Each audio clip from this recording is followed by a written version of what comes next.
Today we will talk about the inflammatory response. Inflammatory response. Basically, this is a component of second line of defense, right? Which is basically non-specific. Right? So basically, inflammation is caused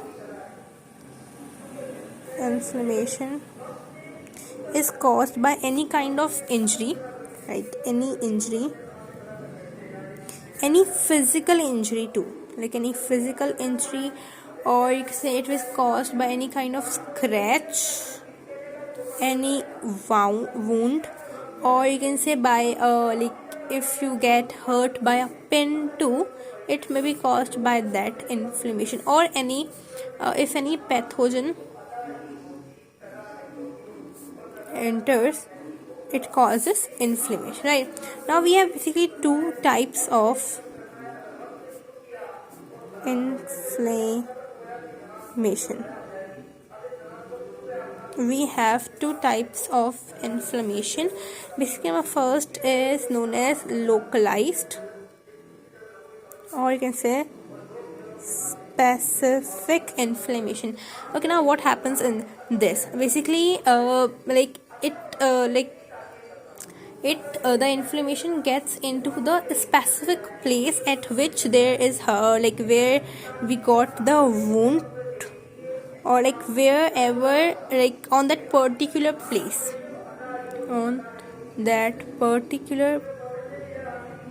wherever we get any kind of wound, or we got hurt by something on that particular place, this localized or specific inflammation is caused, right?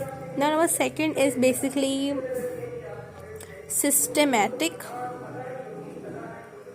inflammation. Basically, it like in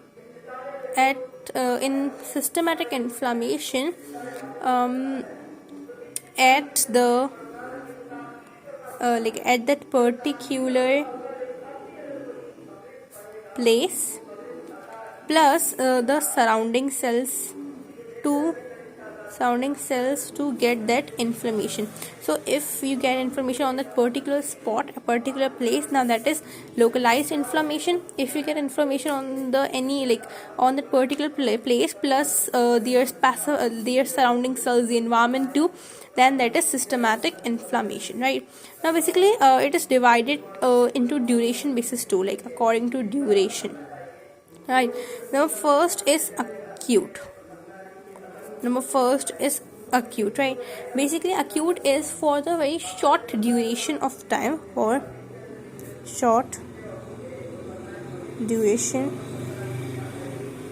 it is for very short duration of time, but it has severe symptoms. For example, there will be redness, or there will be swelling, or you can say there will be some itchiness, right? There will be some heat sensation, or a pain too, like in this acute inflammation, right? Second type which we have is basically chronic. Chronic is basically prolonged, but it doesn't have that severe symptoms. It has symptoms are not severe, no severe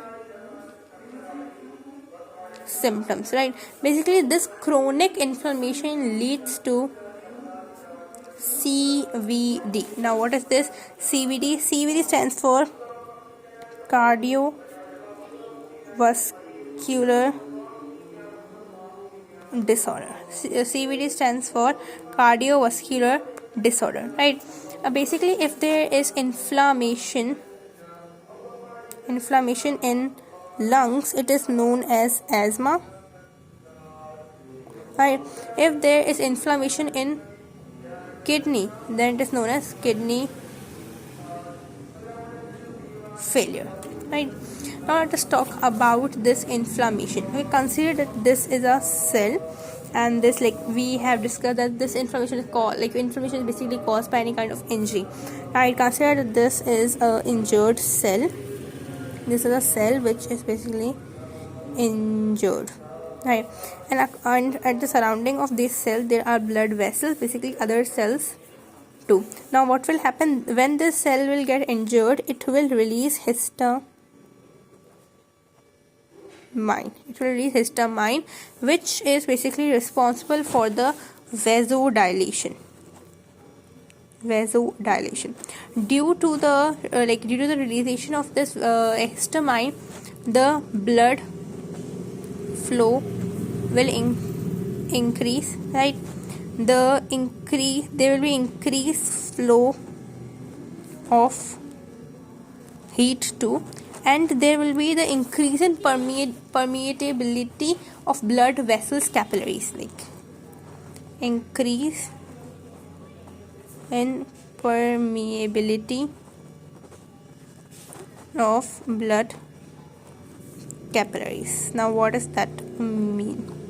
Okay, basically consider that these are the capillaries, right? And we know that from the capillaries, WBCs and the plasma cells basically ooze out. So there are certain holes in the capillaries, like from this the plasma and WBCs basically ooze out. Right, now what will happen due to the realization of the histamine?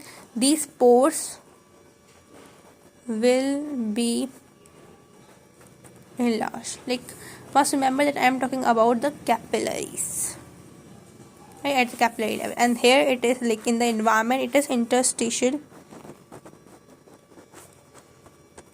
fluid. Now what will happen? There the pores will be enlarged, and from this the plasma plus the WBC will go out. Okay, so will ooze out, from this capillaries, and they will reach to the injured cell. So in WBC, what can it be? It can be macrophages, they can be NK cells, natural killer cells, they can be leukocytes, right? And basically they will these WBCs, these macrophages, NK and leukocytes, any one of them will go to the injured site and they will eat the cell debris.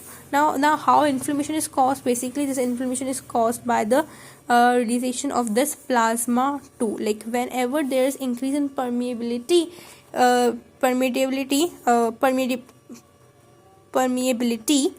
it is known as edema. So what is edema?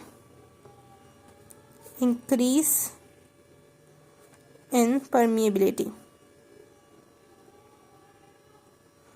right? So blood, like whenever the blood flow increases, there is a redness in your body. When blood flow increase, there will be redness in the body. There will be redness. That's why I said that symptom is redness too, because the blood flow increases due to the realization of this histamine. So I hope this inflammatory response is clear to you. So if you have any kind of queries, you can ask me in the comment section. I will be very glad to answer you guys.